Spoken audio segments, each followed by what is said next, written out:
I am Dr. Ray Dykes, and this is the Personal Faith Program. This is a podcast on the loss of Jesus talk.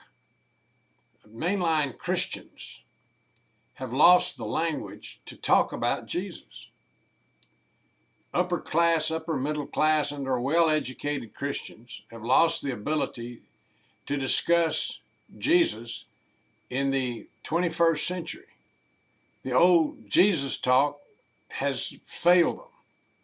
Many are even embarrassed to say Jesus Christ.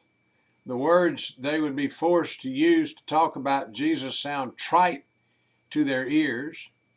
They don't need to invent new words, but they desperately need new meanings for old words. Lest anyone think this podcast is pejorative regarding mainline Christians, the rest of Christianity is trailing this group. Mainliners know they've lost something, but they don't know it's Jesus talk. Others don't yet know they've lost anything, but they have. It started in a discussion about the church. If you were trying to sell a sharp person on your church, what would you say? If she pressed you to express the uniquely good points about the church, how would you respond? Answers were few and less than convincing. So I went to a flank approach. If the Christian church disappeared today, what would you personally lose? Or if the church had not begun with Paul or on the day of Pentecost, what would the world have lost? Well, things like cathedrals and colleges were mentioned. Some expressed the loss of education and fellowship, but were reminded that these are available at the local synagogue or mosque. Other superficial losses were reported, but nobody mourned the loss of the picture and the story of Jesus. At that point, it became clear why very little evangelism is happening in this slice of the population. Now, evangelism here is defined as witnessing verbally to the Jesus experience. There is no meaningful language available to talk about the good news of Jesus. Phrases from fundamentalist and evangelical camps like Jesus saves and Christ is the answer sound like voodoo from yesterday. And we can't go back to the words and meanings of the good old days.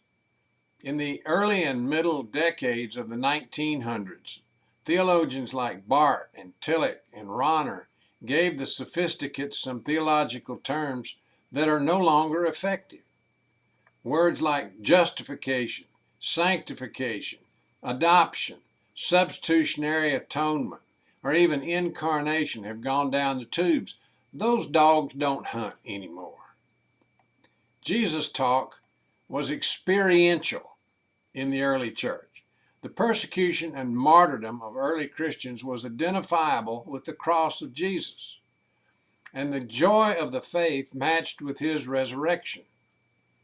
That's what ignited the volcano of Christianity. There was enormous power in Jesus, the concept, Jesus, the idea, Jesus, the experience. The world was changed forever by this power. Jesus was the subject of endless conversations in the early church using meaningful language to share the experience. And Christianity grew from a handful at the beginning to 35 million, or 56.5% of the Roman Empire in the year 350. The church lost its experiential Jesus in the age of enlightenment. Rationalization replaced experience rather than supplementing it. The Protestant Reformation gave a shot at revitalizing Jesus and succeeded mainly in trivializing him. The universal Jesus became the personal Savior, and its own particularity got lost. Talk of Jesus as my personal Savior can sound like having Jiminy Cricket in one's pocket. preachers promising a package deal of Jesus with big houses, cars, businesses, and bankrolls are disgusting. This is the unfortunate downside of the Protestant Reformation and/or the rise of fundamentalist Christianity. Today, sons and daughters of the church, the ones in this part of society who were raised into Sunday schools, have lost the old words used to talk about Jesus. Whether they are in or out of the church, they do not have new words or old words with new meanings, and they're embarrassed about that. If you want proof, ask 10 mainline Christians, randomly selected and individually, to tell you everything they believe about Jesus and listen carefully to what they say. Or better still, what would you say? They can do God talk. They can do God talk. But so can Jews, Muslims, and Hindus. They're somewhat comfortable with God talk, but they can't do Jesus talk. They do not have the words. Part of it is the utter confusion in Christianity over the doctrine of the Trinity, the best example of a political doctrine in the Christian church. The still unresolved argument continues over the human divine nature of Jesus. We've not made much progress on Jesus talk since the 2nd century. Mainline Christians need to do some serious reflection on the specifically Christian question: who and what is Jesus? It's time for Christians to come up with words and meanings that work.